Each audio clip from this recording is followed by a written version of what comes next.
Hey guys, welcome to True Story About Infidelity. Today, we're going to explore a true story where secrets, betrayals, and emotions are intertwined.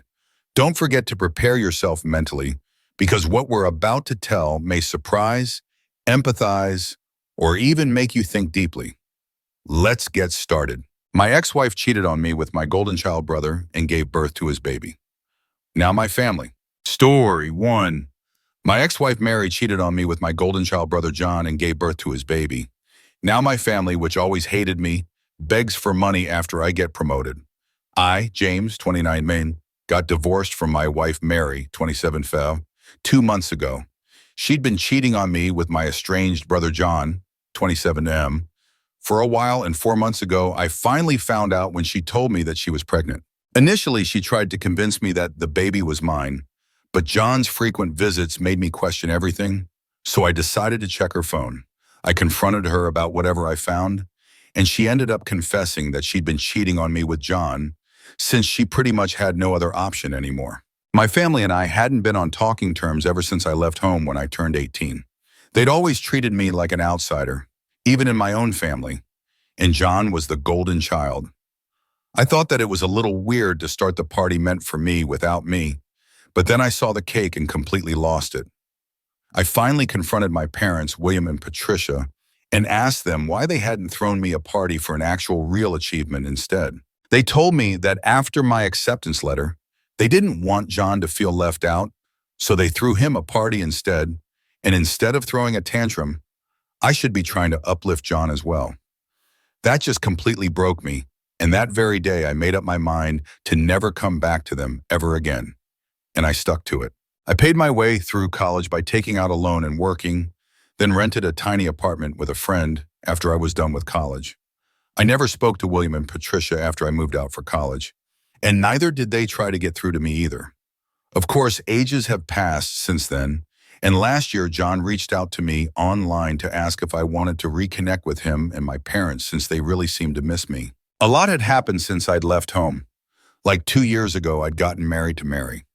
I was leading a very comfortable life, but I don't think I'd ever moved on from whatever had happened with my parents.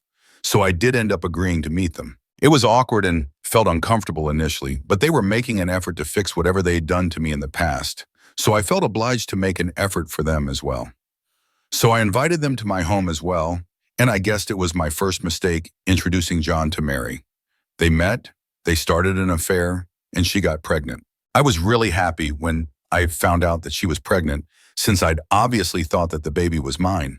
But then, like I'd mentioned earlier, John started visiting more often after I found out about the pregnancy. While initially it didn't bother me, it started getting weird when he would touch Mary's pregnant stomach and speak into it. Mary told me that it wasn't that big of a deal, but I just couldn't shake off a sneaking suspicion that John had more to do with the baby than he was letting on. 6 months into the pregnancy, I decided to go through her phone while she was asleep, and it confirmed everything that I was terrified of.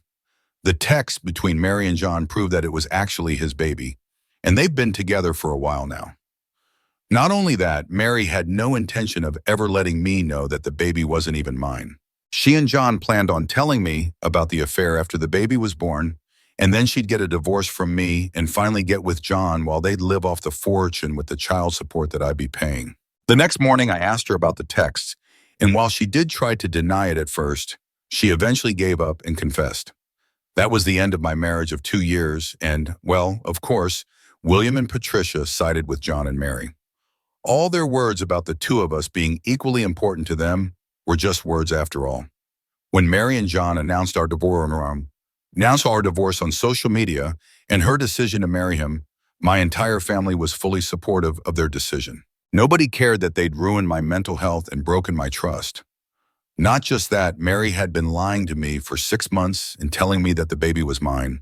It felt as though I'd not just lost my wife, but also my kid, and it just hurt so much. William and Patricia told me that this was for the best and once again refused to even act like John had wronged me. They, in fact, told me that I should be happy that Mary and John had finally found happiness and should join the celebrations. Once again, I cut them out of my life, and that messed up my divorce as well. Mary walked away with a huge settlement sum in my car, all because my family was on her side in the divorce because she was with John now. She and her lawyer cooked up some story about how I was toxic and controlling and forced her to quit her job, even though it was her own choice. And William and Patricia reinforced it by saying that the reason they'd cut me off in the first place was because of my misogynistic attitude and temper tantrums. So the evidence was stacked against me, and I lost a lot of money in the divorce. But thankfully, I got to keep the house. When the divorce was finalized, I was just glad that I was done with this crap now and wouldn't have to see any of these god-awful people ever again. Luckily, there's no waiting period for a divorce where I live, and Mary didn't contest it either. So I was able to wrap it all up as quickly as possible so that I could move on with my life. It was difficult to forget about all of this, but I drowned myself in work and pushed myself to be better so that I could move on from this nasty episode as fast as I could. That paid off since 2 weeks ago I got a promotion. Better position, better salary, and better company car. The works, basically, and I couldn't have been happier about it. So I decided to treat myself to a solo dinner date at one of my favorite restaurants. But I made the mistake of posting about it online. Within a day or two, Patricia contacted me and asked me to come visit them. I was baffled as to what they could possibly want from me now, since we hadn't even spoken after the divorce was finalized, and they supported Mary in her lies. I managed to ignore it for a few days, but then she started calling me relentlessly. And eventually, when nothing else worked, she showed up to my office. She simply refused to leave and got into a fight with the receptionist, which was pretty embarrassing. So I promised that I'd visit in a few days, which was how I was finally able to convince her to leave. A couple of days after that, I finally visited my family. They'd used the settlement amount to move into a bigger house so they could accommodate the baby as well, who'd been born just a little over 3 weeks ago. I guess that the alimony was also being used to pay the bills. But truth be told, it didn't really affect me that much since the alimony was a really small part of my salary at this point, and I could afford it. John wasn't home and Mary was asleep, so it was just William and Patricia who spoke to me. I didn't try to make any small talk and simply waited for them to get to the point. So, after around 5 minutes of silence, William blurted out that John had been fired from his job, and the alimony and settlement just weren't cutting it anymore. They said that they'd seen the post about my promotion and were hoping that I could help them out since they were running low on money now. William and Patricia retired a long time ago. John was out of a car, and Mary obviously wasn't going back to work anytime soon. The alimony wasn't enough to pay the bills for a family of 5, especially with a newborn in the house, and I knew that too. However, I was shocked that they'd even had the audacity to approach me for it after everything that had happened. I was so shocked that I didn't even have anything to say for a good few minutes. But finally, I came to my senses and decided that I didn't need to entertain any of this. I simply got up and left without a word. When I reached the door and opened it, I found John standing outside. William and Patricia were telling me to stay back and hear them out, and John looked a little alarmed to see me there. I still didn't say anything and proceeded to leave. It was raining pretty heavily, and it was a short walk to where I'd parked my car outside their lawn, so I got completely drenched, and I was already in a horrible mood.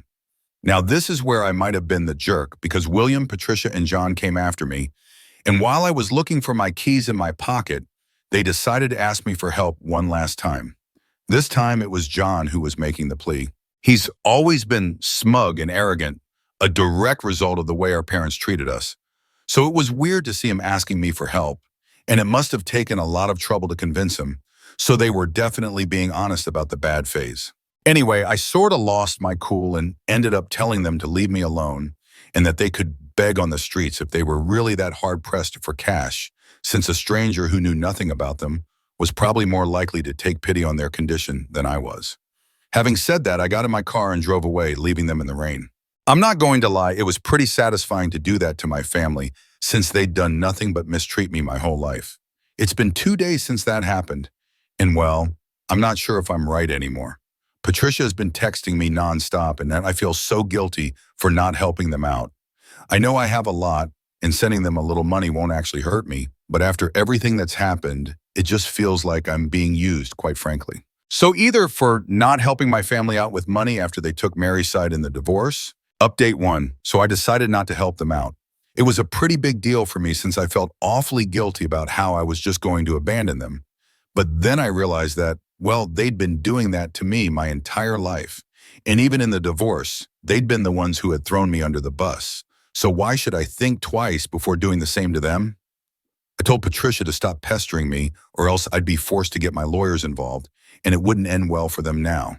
That naturally irked them, and so John showed up to my house a few days ago to talk to me. He told me that while he felt sorry for how I'd been treated my entire childhood, he couldn't help the fact that he just was inherently better than me, which is why he was also treated like that. And he also told me that I should stop being so weird with our parents for doing what any other normal parent would have done in their place and just help them out since they're in a tough spot instead of holding grudges like a child. I laughed in his face because of how absolutely demented he sounded talking crap like that. I told him that instead of trying to put me down and manipulate me into helping them out, he should probably be out looking for a gone and not wasting his time like this. That touched a nerve, I think, and he started yelling at me about how I was just jealous of the fact that not just our parents, but even Mary preferred him over me, and I was taking revenge by refusing to give my family money. I didn't even bother to fight back and just agreed with him, saying that all that I was doing was just to get revenge on him, and there wasn't much that he could do about it. So he got super pissed off and told me that he was going to come after me and force me to cough up the money one way or another, and I'd regret ever speaking to him that way. Honestly, I'm not taking any of that seriously in the least. He can try to scare me all he wants, but it's just not going to work because I know he's not capable of doing anything at all to me. I'm unbothered. Update 2, well, 3 days ago, John visited me and tried to convince me to help them, but he was unsuccessful. William and Patricia have already tried in the past and it didn't work out for them either. So this time Mary decided to call me up and speak to me. I was skeptical about answering, but then I decided to answer anyway because if I didn't, then they'd probably visit again and waste some more of my time. So I spoke to her, and it was insane how entitled and cruel these people can be. She started very politely and told me that, like I already knew, she and her family were struggling with money. And while she realized that I had absolutely no need to help them after whatever they'd put me through, she still wanted me to think about it and be the bigger person here. She tried to make me sympathetic by reminding me that William and Patricia had paid for everything growing up. And even she had done her best to be a good wife. Like, yeah, sure, except for the part where William and Patricia didn't give a damn about me and always preferred John. And she actually ended up cheating on me with the same brother I used to complain about. So yeah, that didn't work at all. And I told her that while I felt awful about what was happening to them, I was already spending a lot of unnecessary money by paying her alimony, which she technically didn't even deserve since she cheated on me, but managed to get it out of me since my family had no qualms about lying and making me the bad guy for their gain. She started sobbing on the call and told me that I was being selfish and heartless, which was just ironic. When I still refused to help, she told me that John was right and that I'd left her with no choice but to get the law involved and said that she was going to demand a higher alimony now and drag me to court to humiliate me once again.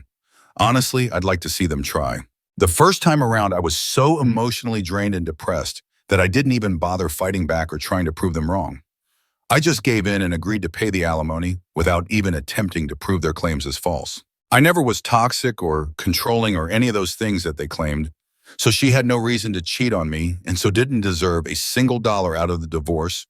But whatever, I didn't care then and just wanted to get the divorce over with, no matter the financial impact of it.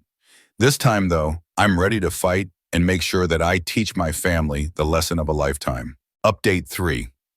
In a shocking turn of events, Mary was true to her words for the first time and actually filed for a higher amount as alimony, given that I'd been promoted.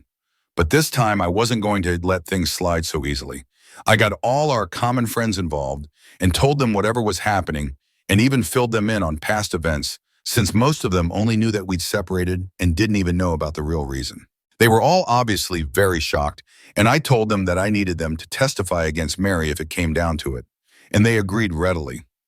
I also told my lawyer that I wanted to discontinue the whole alimony arrangement altogether since she didn't deserve it in the least. I spent the past few days gathering all the evidence I could find of William, Patricia, and John being horrible people who never bothered to treat me like an equal and are now hounding me for money just because they know about my promotion. I'd had enough, and I needed to get rid of these disgusting parasites once and for all. so I wasn't going to stop and think about their feelings at all. I managed to convince some of my cousins, Michael and Jennifer, who'd watched me get treated like an outsider in my own home while growing up, to speak on my behalf, and they were kind enough to do so as well, even though we were never particularly close or anything. My lawyer was pretty pleased with whatever we'd managed to gather and told me that this would be airtight, and we might actually be able to stop paying alimony. It was already known that she cheated on me, but the reasons given by Mary, painting me as the villain and John as the hero who rescued her, were all lies, and even though I hadn't tried to fight back the last time, I was certainly going to set the record straight this time, and I did so too. My family had literally nothing to say for themselves when I brought up several video testimonials that my friends and a couple of relatives had recorded in my favor to prove that everything that my family had said was a lie, and that I wasn't the kind of person that they'd made me out to be. I guess that they'd figured they'd be let off the hook this time, just as easily as the last time. But I wasn't that emotionally fragile anymore, and honestly, whatever they'd put me through had made me a lot stronger.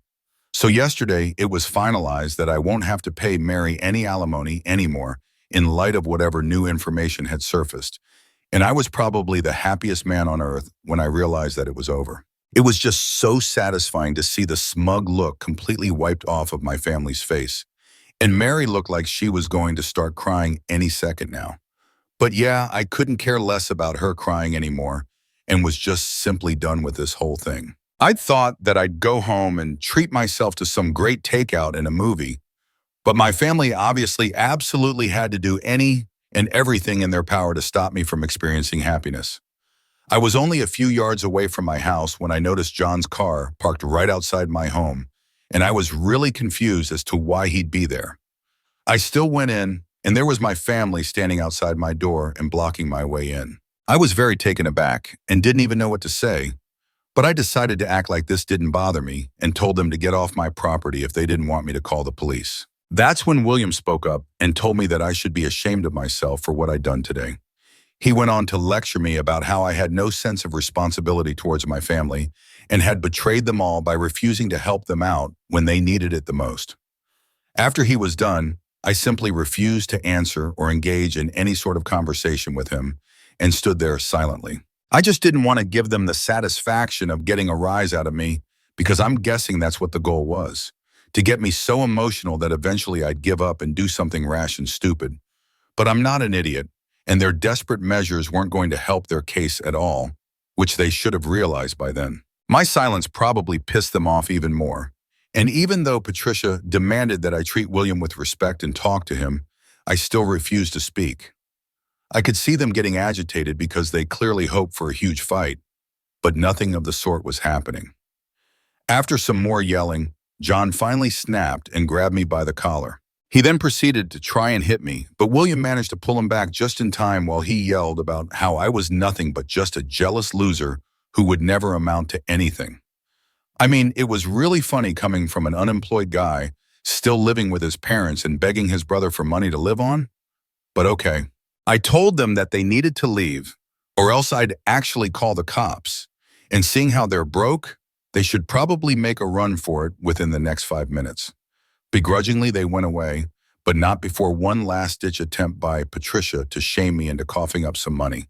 It still didn't work, and eventually they left.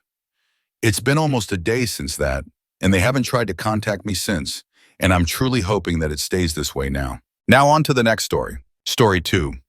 Found out my wife cheated on me with my stepdaughter's father, so I divorced her immediately. I, Michael, 33M, found out my wife Jennifer, 33F, cheated on me in December. I walked in on them at his house as I knew what was going on. It was my stepdaughter's father, David. I have been kicking him off our property for years and keeping his anger in check. I spent all day taking care of the house, the pets, the yard, and her daughter, Emily, for fuck's sake. When we got married, she had me donate my beater so I could drive one of her cars. I even did a little part-time work on the side of the law firm she works at.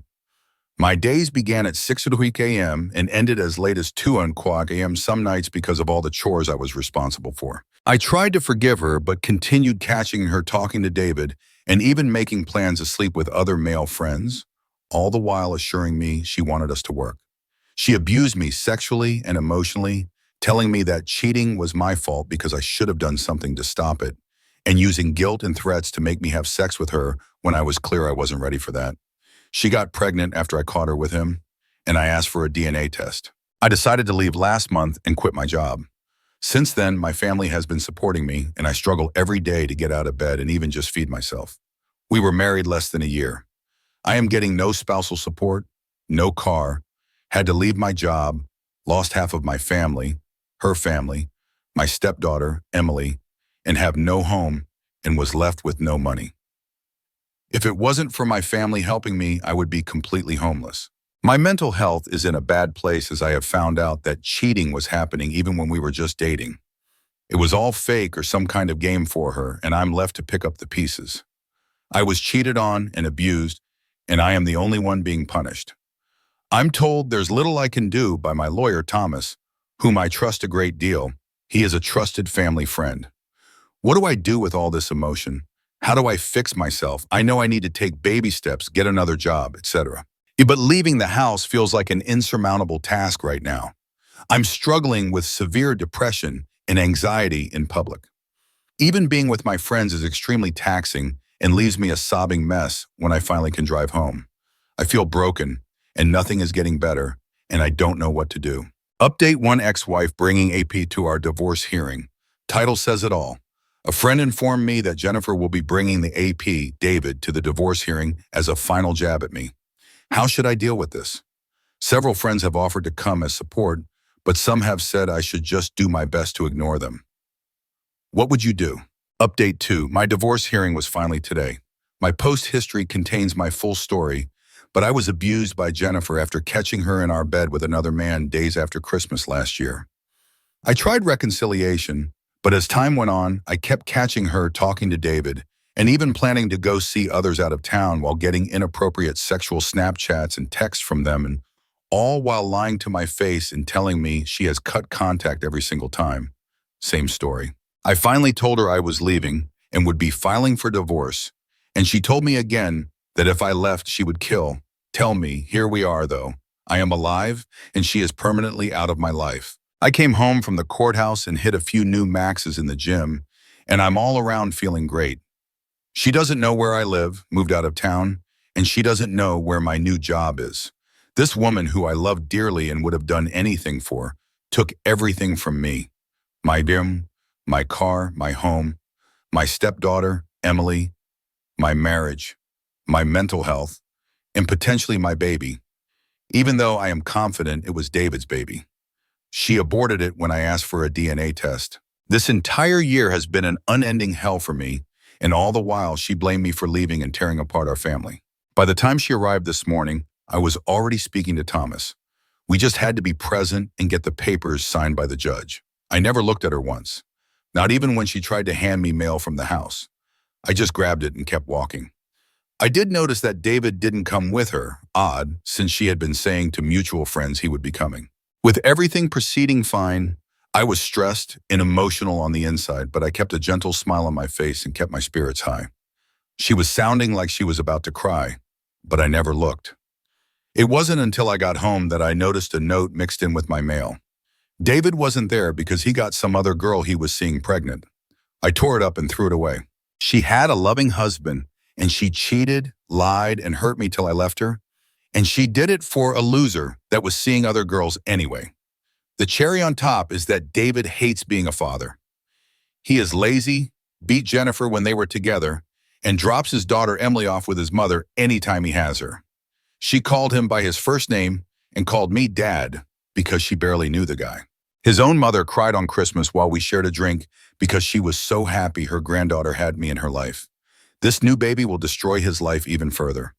My only hope is that whomever he is having this baby with gets away from him ASAP for the baby's sake. Despite how high energy I am, I feel very alone today, and I'm bouncing between very happy and very muted. Sorry if this is all over the place. I'm just feeling very strange. I thought it would feel better, but if I'm being honest, I wish none of us were suffering.